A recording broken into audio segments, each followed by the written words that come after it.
25일 새벽 예배 우리 하나님께 사도신경 하심으로 올려드리겠습니다.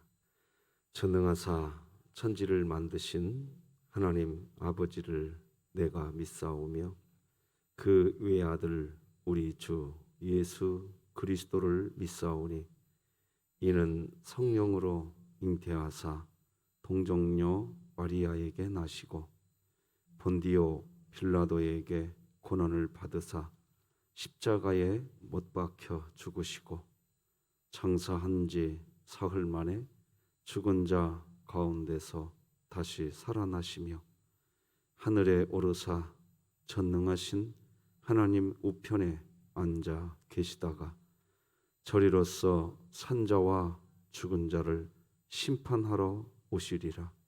성령을 믿사오며 거룩한 공회와 성도가 서로 교통하는 것과 죄를 사하여 주시는 것과 몸이 다시 사는 것과 영원히 사는 것을 믿사옵나이다. 아멘. 찬송가 490장, 찬송가 490장. 주여 지난밤 내 꿈에 하나님께 찬양 올려드리겠습니다.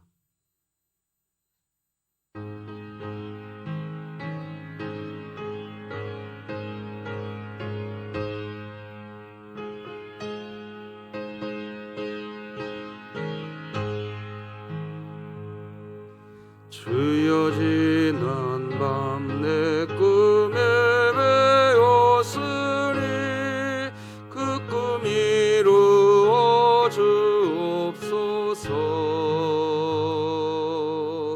밤과 아침에 계시로 보여주사 항상 은혜를 주옵소서. 나의 놀라운 꿈 정녕 나 믿기는 장착해는 예 아들 편이 나의 놀라운 꿈 정녕 이루어져 주님 얼굴을 배우리라.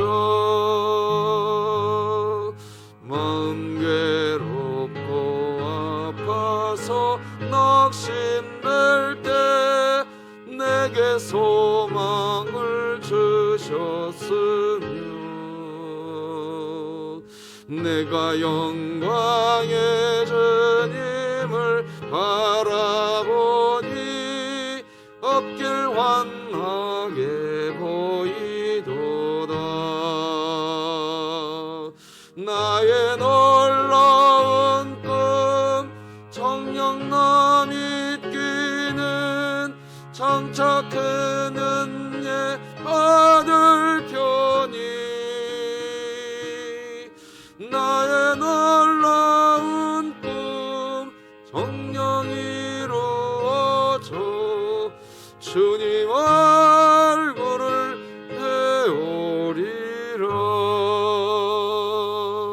세상 풍조는 나날이 변하여도 나는 내 믿음 지키리니 인생 살다가 죽음이 꿈 같으나 오직 내 꿈은 참되리라. 나의 놀라운 꿈 정녕 나 믿기는 장착했는 예 아들 편이 나의 놀라운 꿈 정녕 이루어져 주님 얼굴을 배우리라.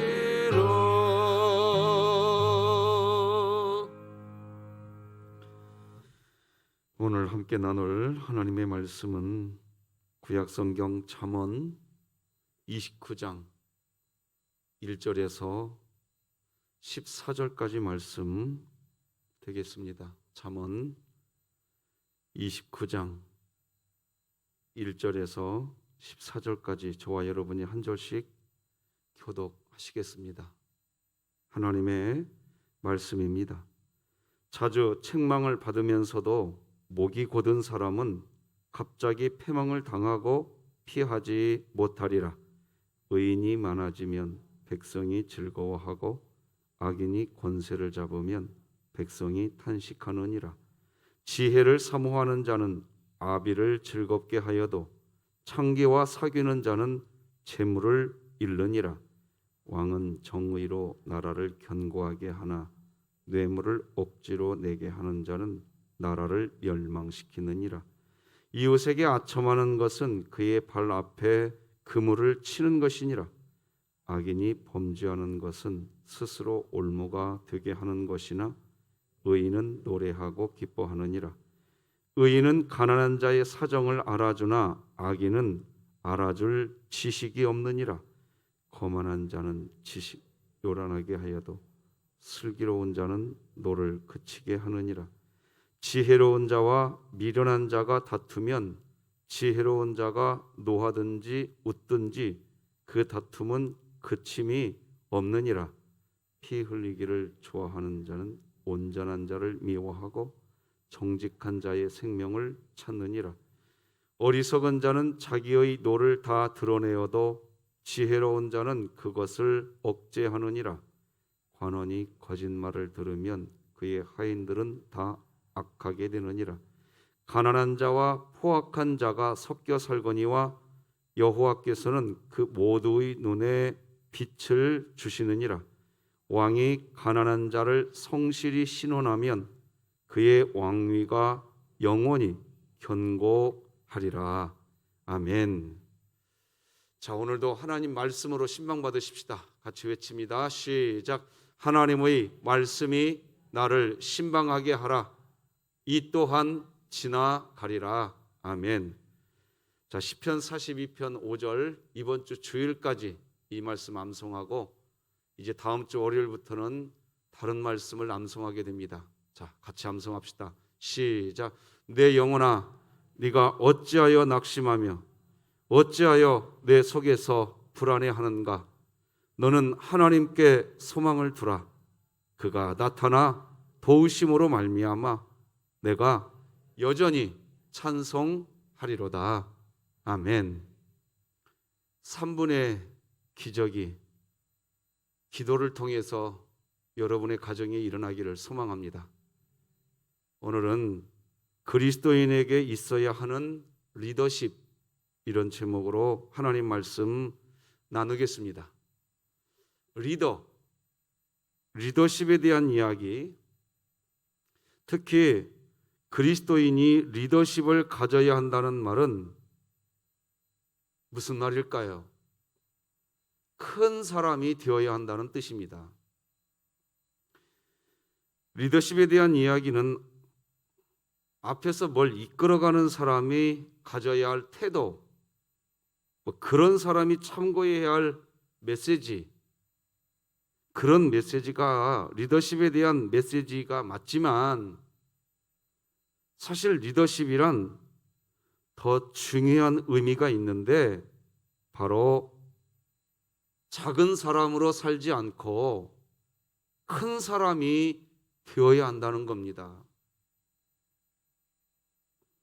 혹시 오늘 제목 그리스도인의 리더십에 대한 이야기를 한다고 하니까 마음속으로 이렇게 생각할 수 있습니다. 나는 리더가 아니고 그냥 조용히 신앙생활만 하면 되는 사람인데 무슨 리더십인가 생각할 수 있겠지만, 그렇지만 리더십에 대한 이야기를 하는 것은 많은 사람들 앞에서 뭔가를, 어떤 그룹을, 어떤 사람들을 이끌어 가야 하는 사람이 참고해야 할 메시지, 그런 것을 규정하는 말이 아닙니다. 큰 사람으로 살기 위한 지혜입니다. 그런데 또 이렇게도 생각하실 수 있으십니다. 목사님, 나는 그렇게 큰 사람이 되고 싶은 마음도 없어요. 그저 조용히 그냥 신앙생활 하면 되는 사람이라니까요. 이런 생각하실 수도 있습니다. 근데 여러분, 그것도 그렇지 않아요. 큰 사람이라는 말은요, 높은 사람을 의미하는 말이 아닙니다. 큰 사람이라는 말, 리더십을 가진 그리스도인이 되어야 한다는 말은요, 상황과 조건에 흔들리지 않는 인생이 되어야 된다는 뜻입니다. 사실 믿음이 크다는 것은요, 나에게 일어나는 어떤 상황에 흔들리지 않는 생활, 그런 생활을 할 수 있는 상태를 믿음이 큰 사람이라고 하는 거예요. 그러니까 리더십은요, 믿음에 대한 이야기입니다. 좋은 리더십을 가진다는 것은 큰 사람이라는 의미이고, 큰 사람이라는 의미는 상황과 조건에 흔들리는 인생이 아니라 타인을 배려하는 마음을 가진 사람이라는 겁니다. 얼마 전에 어떤 우리 성도님이 저에게 전화를 주셨어요. 목사님, 열심히 살아왔는데 무릎이 아프고 두 팔이 아프고 허리가 아프고 이제는 뭘 어떻게 해야 될지를 모르겠네요. 아닌 게 아니라 그분의 얘기를 들어보니까 꼼짝을 못하게 생겼어요. 온몸이 구석구석이 다 그냥 아픔이에요. 그런데 그분이 뭐라고 얘기하느냐? 목사님, 그래도 하나님 안에서 할 수 있다고 얘기해 주시니 감사합니다. 그게 고맙대요. 그게. 저는 목회를 하면서요, 참 신비롭다는 생각을 합니다. 늘 하는 얘기지만 우리에게는 희노애락이 없습니까? 아니, 새벽에 잠 안 자고 나오시는 여러분들은 새벽 예배 마치고 집에 가면 하루 종일 집에서 잡니까? 쉴 수 있는 시간이 많이 확보되어 있으세요? 그래서 새벽 예배 나오시나요? 왜 우리가 새벽 예배 나오게 되었죠? 우리도 상황을 보면요, 여러분 지금 앉아 계신 여러분들의 상황 하나하나 보면 새벽 예배 나갈 수 없어, 이렇게 말하는 사람들과 뭐 다를 바가 없어요. 똑같이 희노애락이 우리에게 있어요. 근데 어떻게 우리는 기도의 시간을 확보하고 살아가냐 이거죠. 내가 하는 거 아니에요. 우리들 안에 선물로 받은 이 믿음이 우리를 이끌어가는 줄 믿으시기 바랍니다. 그러는 거예요. 내 가슴 안에 새겨진 이 믿음이 나를 놔두지 않아요. 그리스도인이 성경을 읽는 이유도요, 자의식, 그러니까 자기 자아를 강화시키려고 성경을 읽는 게 아니라 어떻게 하면 상황과 조건에 흔들리지 않고 타인을 배려하는 삶을 살 수 있는지 깨닫기 위해서 성경을 읽는 겁니다. 왜요? 그런 삶이 하나님을 드러내는 삶이기 때문이지요. 여러분, 하나님을 잘 섬긴다고 하면서요, 정작 자신의 발밑에서 일상에서 지옥을 만든다면 그분은 하나님 믿는 사람 아니에요. 미안하지만. 그래서 하나님을 진실로 믿는 그리스도인은요, 하늘의 눈으로 땅을 바라보며 이 땅에 하늘을 가지고 들어오는 사람을 그리스도인이라고 하는 겁니다. 하늘의 질서와 빛을 가지고 이 땅으로 들어가는 삶, 그것이 믿음 생활입니다. 그래서 오늘 본문 1절부터 좋은 리더십, 큰 사람에 대한 이야기를 모두 네 가지로 하는데, 첫 번째는 큰 사람은 책망의 말을 잘 듣는 사람이라고 오늘 본문이 시작합니다. 1절 같이 읽겠습니다. 시작. 자주 책망을 받으면서도 목이 곧은 사람은 갑자기 패망을 당하고 피하지 못하리라. 목이 곧은 사람이라는 말이 나오네요. 여러분, 목이 곧은 사람을 어떤 신학자는요 이렇게 표현하더라고요. 여기 경추잖아요. 이게 목뼈 아닙니까? 경추에 뼈가 하나 더 있는 사람이 목이 굳은 사람이래요. 이게 뭔 말입니까? 그랬더니 이 경추에 뼈가 하나 더 있대요. 이게 무슨 뼈인데요? 권위주의라고는 뼈가 하나 더 있대요. 이게 가지고 도통 고개를 숙일 줄 모른다는 거죠. 그리스도인이 된다는 건요, 나는 없고 예수로 사는 인생이 그리스도인의 인생인 거예요. 정확히 하셔야 돼요. 근데 이게 권위주의라고는 목뼈가 하나 더 들어가 가지고 말이죠. 제가 몇 년 전에 목 수술했다는 거 아닙니까? 제 목 수술을 했는데 제 오른쪽 이쪽 목뼈 위쪽으로 철심이 들어가 있어요. 그래서 제가 오른쪽으로 고개가 안 돌아갑니다. 이게 왼쪽으로 돌아가는데 이게 철침이 뭐가 걸려요. 이게 아프거나 그러지는 않는데 걸려 이게. 그래서 고개가 이게 안 돌아가 이게. 근데 그래서 목뼈가 하나 더 있다라는 말이 동의가 된다니까요. 이 철심이 하나 들어가니까요. 이게 안 된다니까 이게. 제 몸이 돌아가야 돼 이렇게. 이게 되는데 신기하죠? 그거 신기하대요 그거. 그리스도인이 리더십이 있는 사람, 큰 사람이 되기 위해서는요, 그래서 때로는요 매도 잘 맞을 줄 아는 사람이 되어야 돼요. 매 맞는 일을 솔직히 불편한 일이죠. 힘든 일이요. 그러나 지혜로운 사람은요, 꾸지람, 책망, 잠언은요 처음부터 끝까지 그 얘기합니다. 이 말을 잘 듣는 자가 지혜롭다. 근데 이 말이 뭐예요? 잠언, 바늘 잠자에 말씀 원자, 바늘로 찌르는 듯한 말씀이라니까요. 그러니까 결국 책망을 듣지 않는 목이 굳은 상태는 어떤 상태냐? 오늘 본문이 말하는 것은 바늘로 찌르듯 하는 책망과 꾸지람의 잠언을 업신여기는 사람을 의미하는 겁니다.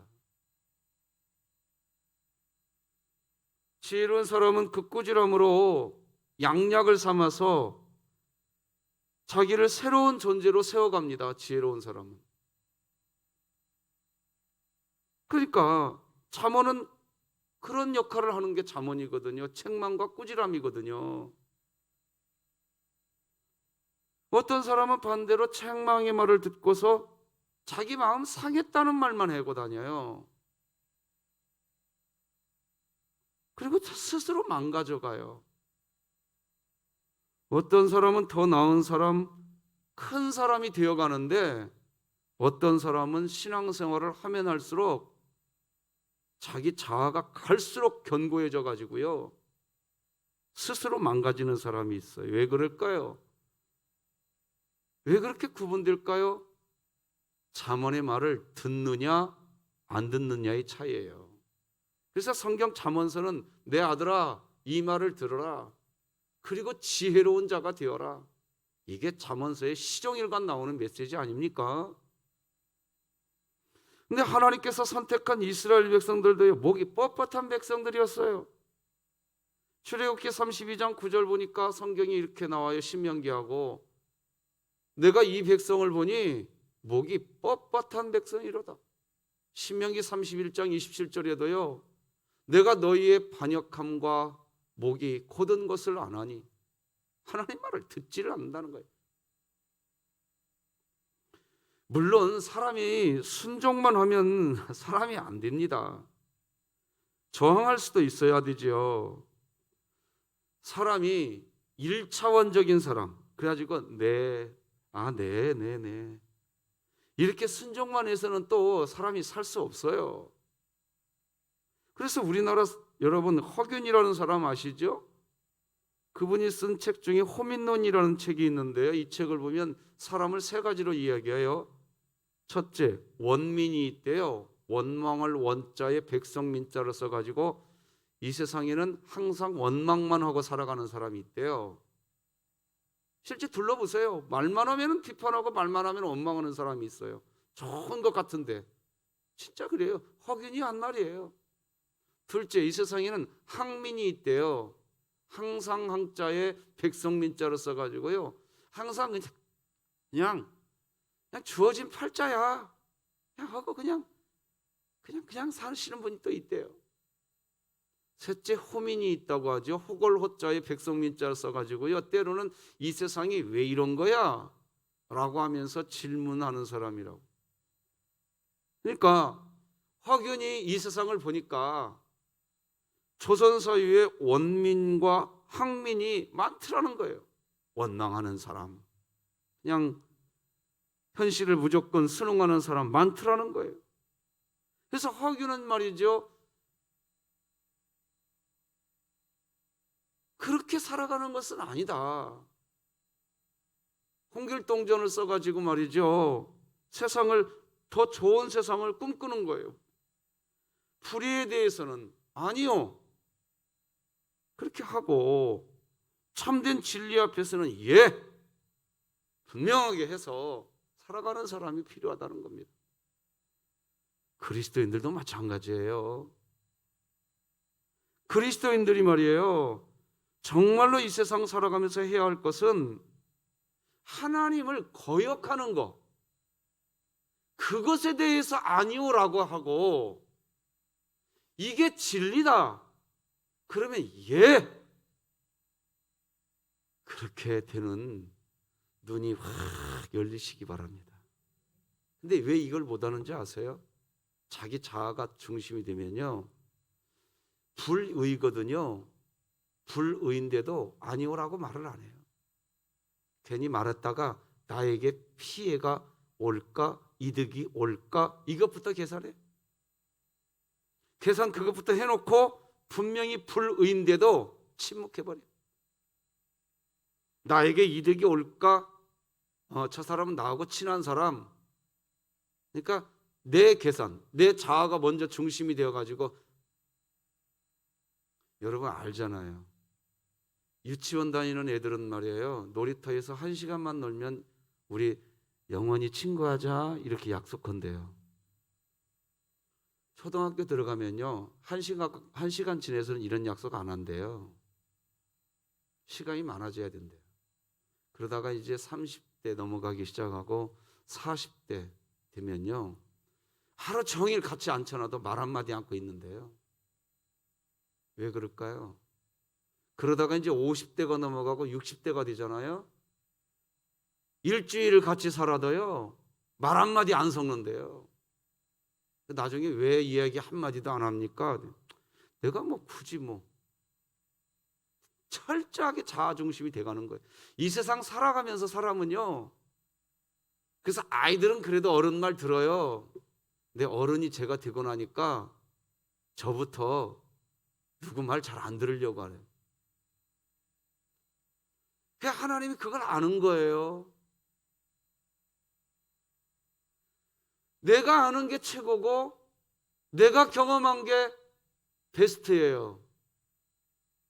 그러면서 내가 신앙생활 그렇게 했다가는요, 행복하지 않아요. 정말이에요. 진짜 행복, 진짜 하나님 나라를 누려야 되거든요. 그래야 되지 않겠습니까? 새벽에 잠도 못 자고 나왔는데. 그렇게 기도를 많이 하는데 그분의 이마에는 내천자가 사라지지가 않아. 목이 뻣뻣한 거죠. 두 번째 좋은 리더십 큰 사람은 공익을 추구하는 사람이라고 합니다. 공익이 뭐지요? 공익은 내 뜻이 아니라 하나님 뜻입니다. 하나님의 뜻이 공익이에요. 그래서 의인은 하나님의 뜻을 추구하기 때문에 백성들이 그 사람 때문에 즐거워해요. 반면에 공익을 추구하지 않고 자기 사익을 추구하는 사람과 같이 있어 보세요. 신앙생활 잘하던 사람들도 어느 날인가부터 신앙생활 사이드로 나갑니다. 진짜 그래요. 누구하고 지금 친구 먹고 있는지 한번 살펴보셔야 돼요. 신앙생활 그렇게 잘하더니 어느 날인가부터 사이드로 빠져요. 왜 그럴까요? 사익을 추구하기 때문에 그런 거예요. 사익. 하나님의 뜻이 아니라 자기 이익.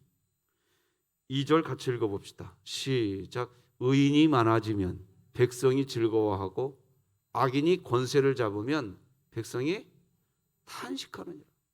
가지고 사이드로 빠지면 10이면 10, 100이면 100 긍정적인 말을 하질 않아요. 누구는 이래서 문제고 누구는 저래서 문제고. 맞아요. 당신 말이 맞아요. 맞장구 치는 순간 그 입에서 찬성이 나오질 않아요. 의인은 하나님의 뜻을 따라서 살기 때문에 백성이 즐거워합니다. 하지만 악인은 자신의 욕심을 따라서 살기 때문에 백성들이 탄식을 하게 되는 겁니다. 여러분, 왜 어떤 사람은 하나님의 뜻을 따라 사는데 왜 어떤 사람은 자신의 욕심을 따라 살아가게 될까요? 2절을 보면 하나님의 뜻을 따라서 살아가는 사람은 지혜를 사모하는 사람으로 묘사하고, 그리고 악인은 창기와 사귀는 사람으로 묘사하는데 무슨 차이일까요? 3절 같이 읽어보고 말씀 나눠봅시다. 시작. 지혜를 사모하는 자는 아비를 즐겁게 하여도 창기와 사귀는 자는 재물을 잃느니라. 무엇을 기준으로 하나님의 뜻을 구하는 자?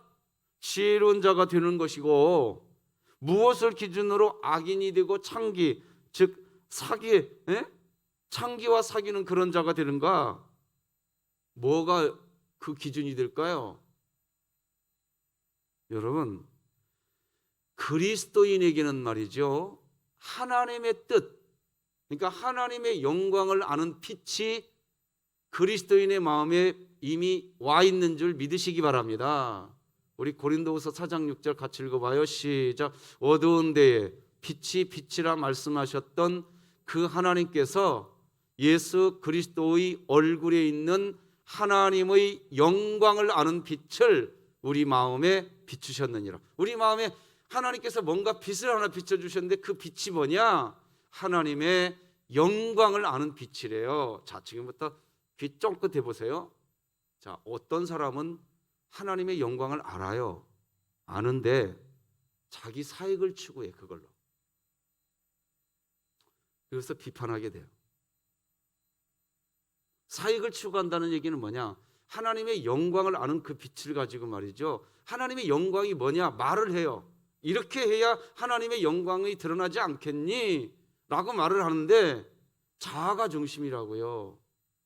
그러면 그 사람은 하나님의 영광을 아는 빛을 알기는 아는데 자아가 중심이 되면, 그래서 자아가 똘똘 뭉쳐지기 시작하면 그 사람 분명히 말하는 대로 하나님의 영광 그 사람도 알아요. 아는데 생명이 나타나지가 않습니다. 근데 어떤 사람은요, 하나님의 영광을 아는 빛이 이 마음에 있기 때문에 무엇이 하나님의 영광인지 알아. 그러면서 내 자아가 내가 중심이 아니라 내 안에 예수 그리스도 산다, 이렇게 되는 사람은요 생명을 낳습니다. 이게 중요한 거예요. 영광을 아는 빛은 우리의 노력으로 되는 게 아니에요. 그냥 하나님이 주신 선물이에요. 그 선물을 모두가 다 받았거든요. 근데 그 선물을 받아놓고 자아가, 그래서 아까 고린도후서 4장 6절 읽었죠? 그 바로 뒤에서 사도 바울이 정확하게 지적해요. 10절 11절에서 같이 읽어봅시다. 시작. 우리가 항상 예수의 죽음을 몸에 짊어짐은 예수의 생명이 또한 우리 몸에 나타나게 하려 함이라. 우리 살아있는 자가 항상 예수를 위하여 죽음에 넘겨짐은 예수의 생명이 또한 우리 죽을 육체에 어떻게 하려? 나타나게 하려 함이라. 자, 잘 보시면서 들어보세요. 항상 예수의 죽음을 몸에 짊어진대. 이게 뭔 말이에요? 예수님이 십자가에 죽으신 것처럼 나도 죽는다. 그렇게 살아가. 내 자아 중심이 아니라 나는 없고 내 안에 주님이 있다. 이렇게 살아가는 사람이 하나님의 영광을 아는 빛을 받고 난 뒤에 생명을 드러내는 삶을 산다는 거예요. 성경이 그렇게 말해요. 그래서 저도 강론해 드리는 거예요. 내 자아는 없고 내 안에 주님 사시옵소서. 이게 안 되면요, 이게 안 된 상태에서 업적을 세우면 세울수록 그 사람의 자아는요 스스로 멸망으로 걸어갑니다. 스스로 멸망으로 걸어가요. 내가 무슨 업적을 세우면 세울수록 자기 자아만 강해져요. 그래서 누구도 설득이 안 돼요. 내가 예수의 죽음을 짊어지고 나는 없고 주님만 있기를 바랍니다. 세 번째 좋은 리더십, 큰 사람은 뇌물을 추구하지 않는 사람이에요. 4절 같이 읽어봅시다. 4절이요. 시작. 왕은 정의로 나라를 견고하게 하나 뇌물을 억지로 내게 하는 자는 나라를 멸망시키느니라. 여러분, 잠언서를 볼 때 정직과 정의, 공의라는 단어는 끝까지 나올 거라고 말씀드렸지요. 끝까지 나옵니다. 여기 정의도 공동체의 정의입니다. 여러분, 왜 제가 정의를 공동체의 정의라고 설명하는지 조금 더 설명드려야 될 것 같아요. 자, 여러분, 무인도에 가서 여러분 혼자 산다고 생각합시다. 우리 주건순 권사님 혼자서 어디 무인도에 계신다고 합시다. 그럼 무인도에 나 혼자 살아요. 이 세상이 나 혼자야. 그럼 거기에서 정의는 뭐예요? 그냥 나예요, 나. 내 뜻이 정의인 거예요. 그죠? 근데 이 세상 혼자 있지 않아요. 어울려 산다고요. 그래서 이 세상에서 말하는 정의는 그래서 공동체의 정의여야지 내가 말하는 게 정의야 이렇게 되는 순간 그건 정의가 아니라 아집이 되는 거예요. 그래서 정의는 공동체의 정의지 이렇게 설명드리는 거죠. 근데 공동체의 정의인데 성경이 말하는 정의는 뭐냐? 사랑이라고요. 정의 세우겠다? 그러면 사랑해야 되는 거예요. 우리 가정에 정의를 똑바로 할 거야. 우리나라에 정의를 세울 거야. 그러면서 머리에 띠를 두르는 순간 그 사람은 정의 세우는 게 아니라 자기 아집을 세우는 거예요. 나 우리 교회에 정의를 바로 세울 거야 하는 순간 머리 띠 두르잖아요. 그 순간 그 사람은 정의 세우는 게 아니에요. 정의 세울 사람은요 사랑하게 돼 있는 거예요. 성경이 그렇게 말한다고. 자, 어쨌든 좋은 리더십이 정의를 이야기하니까 설명드렸고요. 뇌물을 받지 않아요. 여러분, 권력을 이용해서 뇌물을 받는 사람이 있어요. 절대로 큰 사람 못 됩니다. 뇌물은 사실 권력자가 먼저 요구하는 것이 아니지요. 뇌물은요 권력자 아래에 있는 사람이 스스로 알아서 권력자에게 뇌물을 가지고 갑니다. 뇌물은 그런 거예요. 그런데요 권력자들이 알아야 돼요. 자기가 뇌물을 먹는 순간 악의 눈을 감게 될 수 있어요. 그 사람에게 뇌물을 받는 순간요 그 사람은 좋은 사람이고 이제부터 그 사람이 말하는 누구 다른 사람은 나쁜 사람이 되기 시작하는 거예요. 왜? 나는 그 사람에게 뇌물을 먹었거든. 그 사람에게 뭔가를 먹었거든요. 그러는 순간 판단이 흐려집니다. 그래서 그 사람은 좋은 사람, 그리고 그 사람이 혹시 나쁘게 이야기하는 누군가는 또 나쁜 사람이 돼버리는 거죠. 그러니 그 사람은 큰 사람이 될 수가 없는 거예요. 권력은 갖고 있지만 그런 사람이 권력을 갖고 있으면 말이에요 큰 사람이 아니기 때문에 백성이 탄식을 하는 거죠. 그러면 하나님은 그런 악인을 어떻게 다스릴까요? 하나님께서 악인을 다스리는 가장 무서운 형벌이 성경에서 뭘까요? 내버려 두심입니다. 한번 다 따라서 하십시다. 내버려 두시는 형벌. 여러분 이게 진짜 기억해야 돼요. 부모님들이 되니까 아시겠죠? 이봐, 왜 말도 안 해? 나 이제 말도 안 할 거야. 왜? 이제 아예 포기해버렸어? 포기했어. 여러분 무슨 형벌이 제일 큰 형벌일까요? 부모가 자식을 바라볼 때 그 상태가 되면 관심도 안 갖겠다는 거거든요. 부모가 자식에게 회초리를 든다는 것은 여전히 관심이 있다는 거거든요. 근데요, 나 이제 더 이상 상관 안 할 거야. 내버려둬. 알아서 살게. 이게 훨씬 더 큰 하나님의 형벌이에요. 우리 다 같이 로마서 1장 28절 같이 읽어봅시다. 시작. 또한 그들이 마음에 하나님 두기를 싫어하며 하나님께서 그들을 그 상실한 마음대로 내버려 두사 합당하지 못한 일을 하게 하셨으니. 끝까지 나쁜 일 해요. 합당한 일 안 해요. 근데 그 사람이 또 잘 살아. 의인이 그때 정신 정확히 차려야 돼요. 의인은요, 상황을 보고 움직이는 사람이 의인이 아니라고 말씀드렸어요. 오늘 메시지 설교 전반부에. 누가 큰 사람이에요? 상황과 조건이 흔들리지 않는 사람이 큰 사람이거든요. 그러니까 의인은 아니 하나님이 살아계신다면 왜 악인을 저렇게 놔둡니까? 악인이 저렇게 활보하고 다니는데, 저렇게 형통한데 왜 하나님 내버려 두십니까?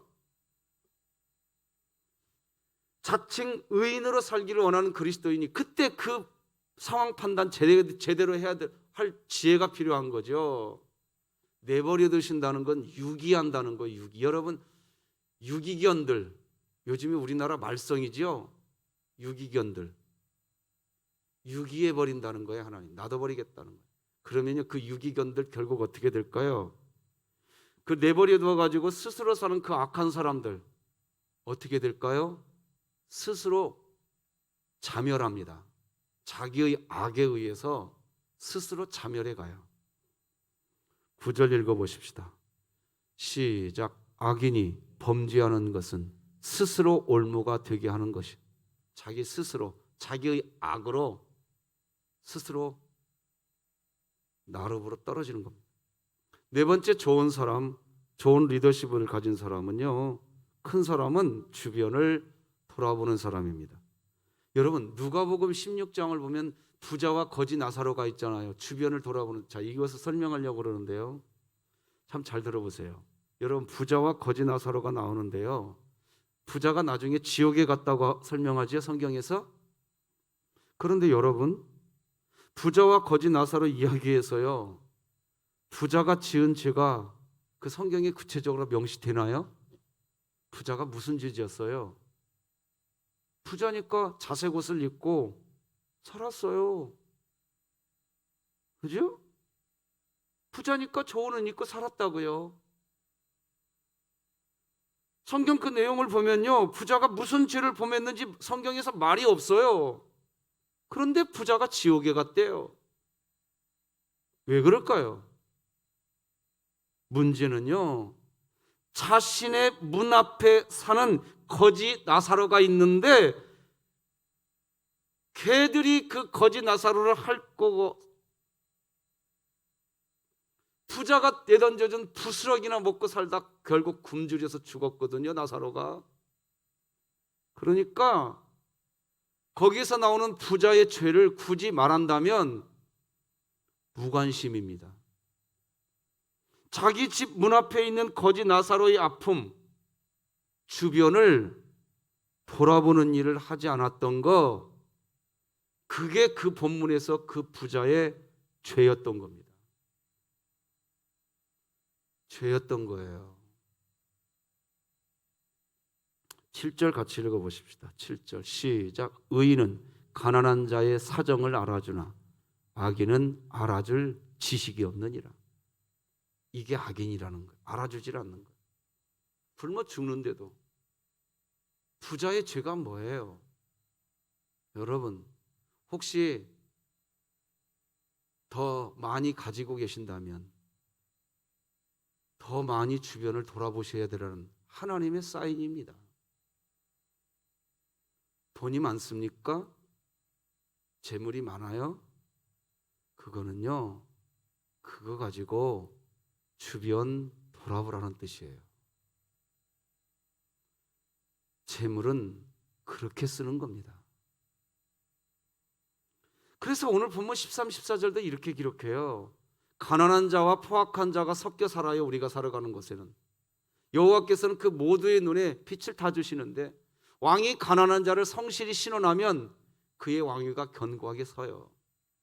그러니까 하나님의 진리 안에 서 있어야겠죠? 말씀 믿겠습니다. 그리스도인이 리더십을 가져야 한다는 말은 큰 사람이 되어야 한다는 말입니다. 하나님 나라는 큰 사람이 필요합니다. 첫 번째 큰 사람은 책망의 말을 잘 듣는 사람이고, 두 번째 좋은 리더십 큰 사람은 공익을 추구하는 사람이고, 세 번째 좋은 리더십 큰 사람은 뇌물을 추구하지 않는 사람이고, 네 번째 좋은 리더십 큰 사람은 주변을 돌아보는 사람입니다. 오늘 하루도 작은 사람이 아니라 큰 사람으로 상황과 조건에 흔들리는 인생이 아니고 타인을 배려하는 그런 마음을 가진 그리스도인으로 살아가십시다. 기도하겠습니다. 하나님 아버지, 감사합니다. 큰 사랑, 상황과 조건에 의해서 흔들리는 인생이 아니라 나 하나님이면 충분해. 그 상황, 그 조건, 그것 때문에 나 흔들리지 않아. 주여, 그렇게 주님과 동행하게 하여 주옵소서. 예수님의 이름으로 기도드립니다. 아멘. 하늘에 계신 우리 아버지여, 이름이 거룩히 여김을 받으시오며 나라가 임하시오며 뜻이 하늘에서 이루어진 것 같이 땅에서도 이루어지이다.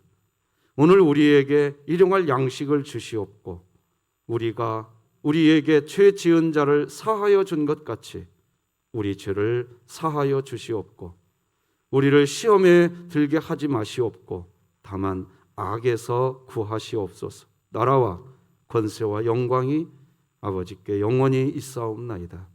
아멘.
주님